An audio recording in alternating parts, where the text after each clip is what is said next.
بسم الله الرحمن الرحيم. الحاقة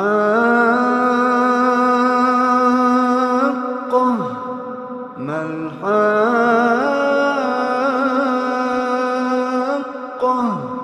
وما أدراك ما الحاقة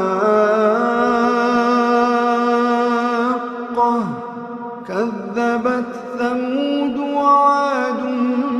بالقارعة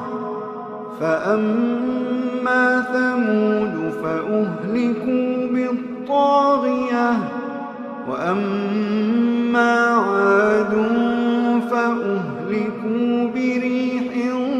صرصر عاتية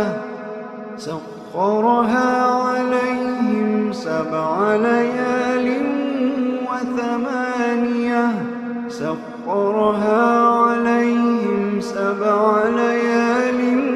وثمانية أيام حسوما فترى القوم فيها صرعى كأنهم أعجاز نخل خاوية فهل ترى لهم من باقية وجاء فرعون ومن قبله والمؤتفكات بالخاطئة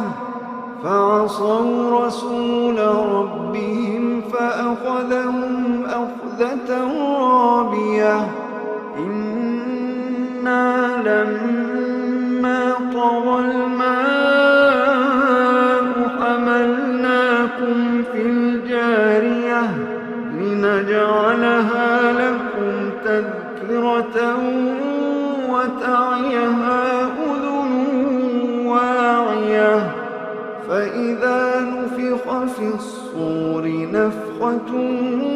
واحدة وحملت الأرض والجبال فدكتا دكة واحدة فيومئذ وقعت الواقعة وانشقت السماء فهي يومئذ واهية والملك على أرجائها ويحمل عرش ربك فوقهم يومئذ 8 يومئذ تعرضون لا تخفى منكم خافية يومئذ تعرضون لا تخفى منكم خافية فأما من أوتي كتابه بيمينه فيقول هاؤم اقرءوا كتابيه إني ظننت أني ملاق حسابيه فهو في عيشة راضية في جنة عالية قطوفها دانية كلوا واشربوا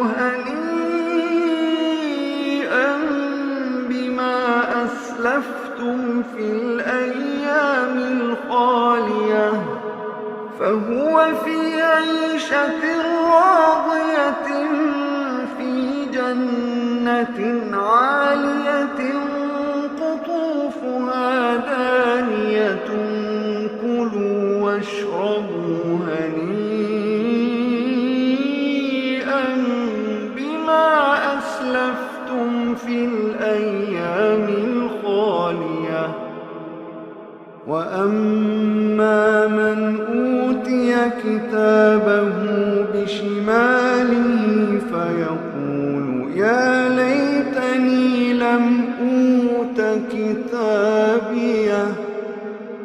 ولم أدر ما حسابيه يا ليتها كانت القاضية ما أغنى عني مالي هلك عني سلطانيه خذوه فغلوه ثم الجحيم صلوه ثم في سلسلة ذرعها 70 ذراعا فاسلكوه إنه كان لا يؤمن بالله العظيم ولا يحض على طعام المسكين فليس له اليوم هاهنا حميم ولا طعام إلا من غسلين لا يأكله إلا الخاطئون فلا أقسم بما تبصرون وما لا تبصرون إنه لقول رسول كريم وما هو بقول شاعر قليلا ما تؤمنون ولا بقول كاهن قليلا ما تذكرون تنزيل من رب العالمين ولو تقول علينا بعض الأقاويل لأخذنا منه باليمين ثم لقطعنا منه الوتين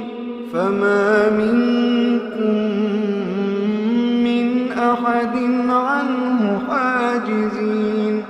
وإنه لتذكرة للمتقين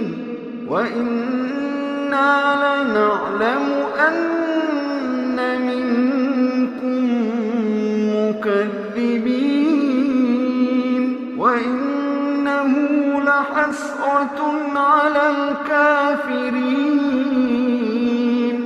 وإنه لحق اليقين فسبح باسم ربك العظيم.